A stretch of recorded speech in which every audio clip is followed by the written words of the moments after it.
तो hi friend, चलिए very very good good afternoon to all of you. चलिए देखिए स्टार्ट करते हैं क्या part 3। First part second part already exam series किसके लिए चल रही है? क्लास 8th के लिए, जो कि साइंस के लिए भी चल रही है, अभी अभी मैथ के लिए भी चलेगी। ठीक है, तो ये कौन सा लेक्चर होने वाला है? तीसरा। ठीक है, इसका मतलब हर सीरीज में 20-20 क्वेश्चन है, मतलब आपका 40 क्वेश्चन हो चुके हैं। देखिए, अगर मैं आपको दावा के साथ बता सकता हूँ, अगर आपने ये पांचों लेक्चर देख लिया एग्जाम सीरीज का, क्लास 8th का जो है साइंस के लिए, तो आपका साइंस में बहुत अच्छे नंबर आएंगे। ठीक है, तो चलिए इसी बात पे स्टार्ट करते हैं। और आपका काम है यस यस में सब्सक्राइब कर देना। ठीक है फ्रेंड, सब्सक्राइब कर दीजिए, पढ़िए लिखिए शेयर कर दीजिए। ठीक है, चलिए स्टार्ट करते हैं। देखिए कौन सा पार्ट है? पार्ट 3 है एग्जाम सीरीज का। देखिए पहला क्वेश्चन क्या बोल रहा है? Explain how fertiliser are different from manure. मतलब आपको फर्टिलाइजर फर्टिलाइजर और मैन्योर में डिफरेंस बताना है। क्या बताना है? डिफरेंस, कि मैन्योर और फर्टिलाइजर अलग अलग कैसे हैं। चलिए बताते हैं। देखिए ये छोटा लिखा है, मैं आपको बताता हूँ पढ़ के। इसमें लिखा है फर्टिलाइजर इज इनऑर्गेनिक साल्ट। देखिए ऑर्गेनिक और इनऑर्गेनिक क्या होता है, अगर आपको इसमें कन्फ्यूजन है कि क्या होता है ऑर्गेनिक इनऑर्गेनिक, तो आप बेसिक साइंस जाइए, वहाँ पे प्लेलिस्ट खोलिए और वहाँ पे मिल जाएगा टाइप्स ऑफ केमिस्ट्री। क्या मिलेगा आपको? Types of chemistry. वहाँ पे मैंने 4 प्रकार की केमिस्ट्री की ब्रांच होती हैं, जिसमें ऑर्गेनिक इनऑर्गेनिक मैंने पढ़ा रखा है। ठीक है, आप वहाँ पे जाएंगे मिल जाएगा। तो फर्टिलाइजर कैसा साल्ट है? इनऑर्गेनिक साल्ट है ना। और fertiliser prepared in factory, fertiliser को कहाँ बनाया जाता है? फैक्ट्रीज में।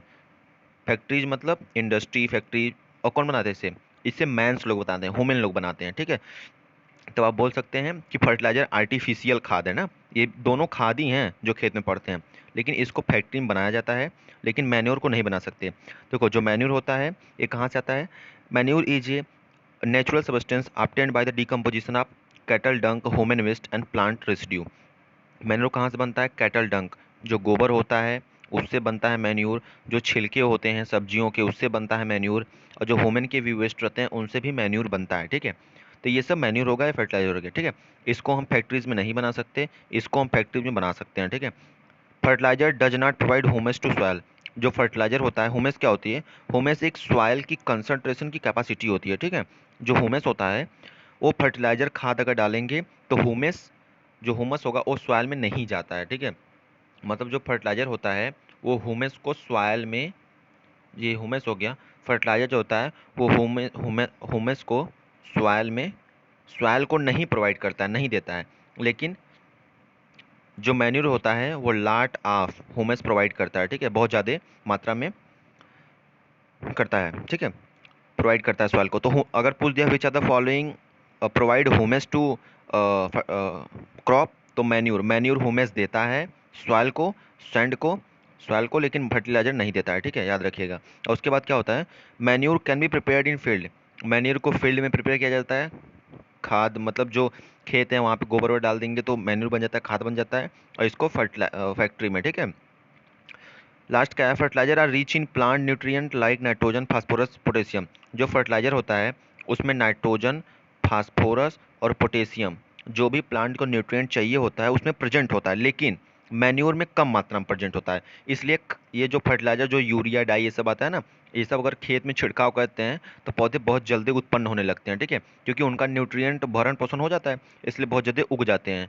तो उग तो जाएंगे लेकिन उसमें प्रोटीन विटामिन ज़्यादा नहीं होंगे, क्योंकि वो केमिकल से उग रहे हैं। ठीक है, चलिए आगे चलते हैं। दूसरा क्या पूछ रहा है? इरिगेशन, डिफाइन इरिगेशन और 2 मेथड बताना है इरिगेशन का। चलिए इरिगेशन को कैसे डिफाइन करेंगे? तो इरिगेशन ऐसा प्रोसेस है जिसके द्वारा हम अपने क्रॉप को पानी प्रदान करते हैं। ठीक है, a system of supplying water to land by means of artificial canal, ditches ETC to promote the growth of crop.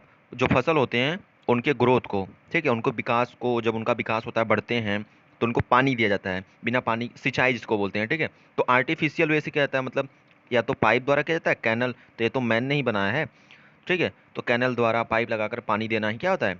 Irrigation crop को। ठीक है, इसमें बोला है 72% ऑफ पॉपुलेशन ऑफ पाकिस्तान, मतलब उसने बोला है कि 72% पॉपुलेशन में जितनी जनसंख्या रहती है उसमें से 72% जनसंख्या पानी पे डिपेंड है।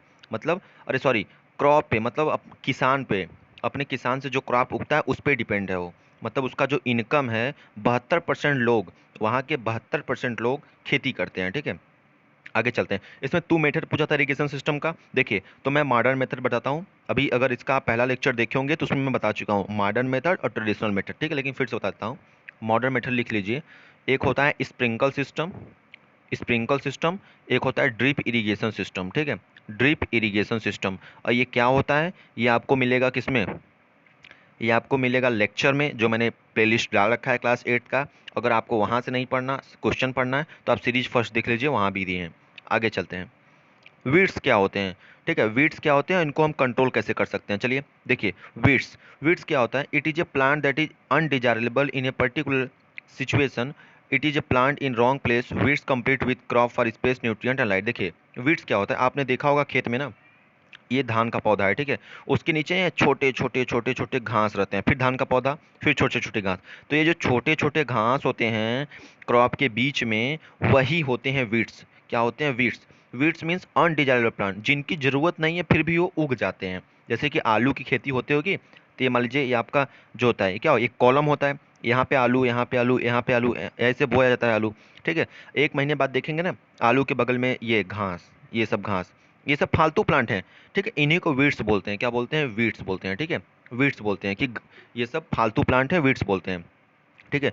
और जो आप छिड़काव करेंगे ना, और पानी देंगे, उसमें खाद डालेंगे, वो ये लोग भी लेते हैं, तो ये लोग फालतू का ले रहे हैं, ठीक है। अगर इनको हम हटा दें तो हमारा जो फसल होगा और अच्छे से होने लगेगा। तो इनको हटाएंगे कैसे, कैसे कंट्रोल करेंगे, ठीक है। Tilling before sowing of crop, ठीक है, आप अच्छे से मतलब सोइंग, बोने से पहले खेत की सफाई कर लीजिए, ठीक है। वीडीसाइड मतलब दवाइयाँ, जो भी घास मारने की दवाइयाँ होती हैं उसको डाल दीजिए, ठीक है। Manual method of removing weeds with the help of खुरपी। अब आप जानते हैं वीड्स मतलब जो छोटे छोटे घास होते हैं, उसको क्या, ये मान लो फसल है आपका, ये घास है, इसको खुरपी से उखाड़ के फेंक देते हैं, ठीक है। या तो आप वीडीसाइड्स, वीडीसाइड्स क्या होता है, जो घास को मारता है, दवाई होती है इसके लिए, घास छिड़काव करता है, घास जड़ जाते हैं। आगे चलते हैं। देखिए 4 से 12 क्वेश्चन है इसमें, इसमें देखते हैं। ग्रीन प्लास्टिड, आप बताइए यहाँ पे ग्रीन प्लास्टिड कहाँ पाया जाता है, तो आप बताएंगे क्लोरोप्लास्ट में। कहाँ पाया जाता है, क्लोरोप्लास्ट में। या फिर आप बता सकते हैं ग्रीन प्लास्टिक में, क्लोरोप्लास्ट में पाया जाता है, ठीक है। आगे चलते हैं। Formation by collection of tissue, tissue के कलेक्शन से क्या बनता है, मैं आपको बताया हूँ। सेल के कम्बिनेशन से टिश्यू बनता है, टिश्यू के कम्बिनेशन से ऑर्गन बनता है, ठीक है, ऑर्गन। क्या है, it separated the content of the cell from surrounding medium. Cell को सेल को बाहर के मीडियम से, ये सेल है पूरा, इसको बाहर के मीडियम से क्या सेपरेट करता है, क्या अलग करता है, तो यही अलग करता है ना, ये जिसका गोल है, इसको क्या बोलते हैं, इसको बोलते हैं सेल मेम्ब्रेन। क्या बोलते हैं, सेल मेम्ब्रेन। और सेल मेम्ब्रेन का दूसरा नाम प्लाज्मा मेम्ब्रेन। तो तीसरे का आंसर सेल मेम्ब्रेन हो जाएगा ना। इम्पटी स्ट्रक्चर इन साइटोप्लाज्म, चलिए यहाँ पे पढ़ लीजिए। यहाँ पे देखिए, मैं पहले बता दिया ना, क्या होगा, क्लोरोप्लास्ट पहला का हो जाएगा, दूसरा का ऑर्गन हो जाएगा, तीसरा क्या है, तीसरा का हो जाएगा मेम्ब्रेन, इसको सेल मेम्ब्रेन कहते हैं या प्लाज्मा मेम्ब्रेन, ठीक है। ये क्या है, empty structure in cytoplasm. Cytoplasm के अंदर जो खाली स्ट्रक्चर रहता है उसको क्या बोलते हैं, उसको बोलते हैं वैक्यूल। क्या बोलते हैं, वैक्यूल, ठीक है। और ग्रुप ऑफ सेल को क्या बोलेंगे, आपको पता ही होगा, ग्रुप ऑफ सेल को बोलेंगे टिश्यू, ठीक है। ये देखिए हो गया, ये देख लीजिएगा आंसर इसका। चलिए आगे बढ़ते हैं। This is necessary for photosynthesis, photosynthesis के लिए क्या नेसेसरी है, तो 5-4 चीज नेसेसरी है। Chlorophyll, sunlight, water, carbon dioxide, ये सब, ठीक है, क्लोरोफिल, ठीक है। और आगे चलते हैं, क्या है, term of component present in cytoplasm. तो साइटोप्लाज्म में क्या होता है, ऑर्गेनेल होते हैं, ये तो मैं कई बार बता चुका हूँ, साइटोप्लाज्म में ही ऑर्गेनेल पाए जाते हैं ना। The living substance in cell, cell के अंदर जीवित जीवित सबस्टेंस क्या होता है, तो यहाँ पे नया शब्द आपको देखने को मिलेगा, प्रोटोप्लाज्म। क्या, प्रोटोप्लाज्म। सेल के अंदर जीवित चीज क्या है, प्रोटोप्लाज्म, ध्यान दीजिएगा, ठीक है। Unit of inheritance present on the chromosome, इसको बोलते हैं जीन। जो क्रोमोसोम पे यूनिट होता है, इन जहाँ पे इनहेरिटेंस आपको बोल दे, वहाँ पे बस 2 चीज, क्रोमोसोम, जीन, क्रोमोसोम के अंदर ही जीन पा जाती है। चलिए, explain why chloroplast are found only in plant. आप बताइए क्लोरोप्लास्ट केवल प्लांट में ही क्यों पाया जाता है, ठीक है। तो इसका मैं पढ़ के बता रहा हूँ। Chloroplast are found in only in plant, they contain a green pigment called chlorophyll, the this green pigment is important for photosynthesis in green plant. This chlorophyll pigment traps solar energy and light is to manufacture food for the plant। देखिए chloroplast केवल plant में इसलिए पाया जाता है क्योंकि chloroplast के अंदर क्या होता है, ग्रीन प्लास्टिड। क्या होता है, ग्रीन प्लास्टिड, ग्रीन प्लास्टिड होता है, ठीक है, प्लास्टिड होता है, ग्रीन प्लास्टिड।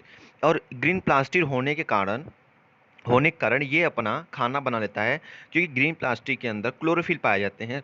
क्लोरोफिल सनलाइट को एब्जॉर्ब करके प्लांट का खाना बन जाता है, जिससे उसका भरण पोषण होता है, ठीक है। लेकिन ये एनिमल में नहीं हो सकता। ये देखो, जो ग्रीन पिगमेंट है, क्लोरोफिल जो होता है, जो क्लोरोफिल होता है वो केवल प्लांट में ही पाया जाता है, ठीक है। इसीलिए जो क्लोरोप्लास्ट है वो केवल प्लांट में ही पाया जाएगा, ठीक है, देख लीजिएगा आप लोग। देखिए, वो where are chromosome and found in cell, chromosomes कहाँ पाए जाते हैं, सेल के अंदर। स्टेज देयर फंक्शन, तो आपको मैं बता चुका हूँ, जो क्रोमोसोम्स होते हैं वो न्यूक्लियस में पाए जाते हैं। कहाँ पे? न्यूक्लियस के अंदर पाए जाते हैं, ठीक है। तो the nucleus content three like structure called chromosome, हो गया ना। न्यूक्लियस के अंदर एक धागे जैसी संरचना रहती है, उसी को क्रोमोसोम कहते हैं। क्रोमोसोम क्या करता है, मैं बताया था, क्रोमोसोम के अंदर जीन है। जब बच्चे फादर से मदर से उसका चाइल्ड तक उसका जो जाता है करेक्टर, वही होता है। Chromosome play an important role in the inheritance of character, they carry gene then transfer from character from parents. मैं सब पढ़ा चुका हूँ। पेरेंट्स से लेकर के चाइल्ड तक उसका जो करेक्टर होता है, बोलने का ढंग, बाल कैसे होंगे, लंबाई कैसी होगी, ये सब करेक्टर है, ठीक है। 15 से 20 का क्वेश्चन देख लेते हैं। Species has which have Venice, Venice mean खत्म हो चुका, सफाया हो गया जिसका, वेनिस मीन सफाया। आता है ना, आप देखते होंगे वेनिस का कुछ करके ऐसे निरमा पाउडर आता है, ठीक है, विदिशा करके ना। तो वेनिस मीन्स क्या होता है, सफाया हो गया। तो जिस स्पीसीज का इस दुनिया से सफाया हो गया, उसको बोलते हैं एक्सटिंक्ट स्पीसीज, जो कि अब इस दुनिया में नहीं है, मैं बता चुका हूँ आपको। स्पीसीज फाउंड ओनली इन पार्टिकुलर हैबिटेट, देखिए 2 बार क्वेश्चन आ चुका है। तो ये क्या हो जाएगा, इंडेमिक। ऐसी हैबिटेट, ऐसी स्पीसीज जो केवल पर्टिकुलर जगह पे पाई जाएंगी, सब जगह नहीं पाई जाएंगी, उनको इंडेमिक स्पीसीज बोलते हैं, ठीक है। तीसरा, variety of plant animal micro organism found in area, इसी को तो बोलते हैं बायोडाइवर्सिटी। क्या बोलते हैं, बायोडाइवर्सिटी, जहाँ पे प्लांट एनिमल माइक्रो ऑर्गेनिज्म सब पाए जाते हैं, बायोडाइवर्सिटी। देखिए है ना आंसर, एक्सटिंक्ट, इंडेमिक और बायोडाइवर्सिटी। चलिए, species on the verge of extinction, मतलब वर्ज मीन्स कगार पे हैं, तो आपको पता, कगार पे जान के इंडेंजर्ड, जो कगार पे हैं खत्म होने के, ठीक है, इंडेंजर्ड। चलिए, a book carry information about endangered, इसी को बोलते हैं रेड डाटा बुक। क्या बोलते हैं, रेड डाटा बुक, जिसके अंदर पूरे इंडेंजर्ड स्पीसीज का लिस्ट होता है, ठीक है। Consequence of deforestation,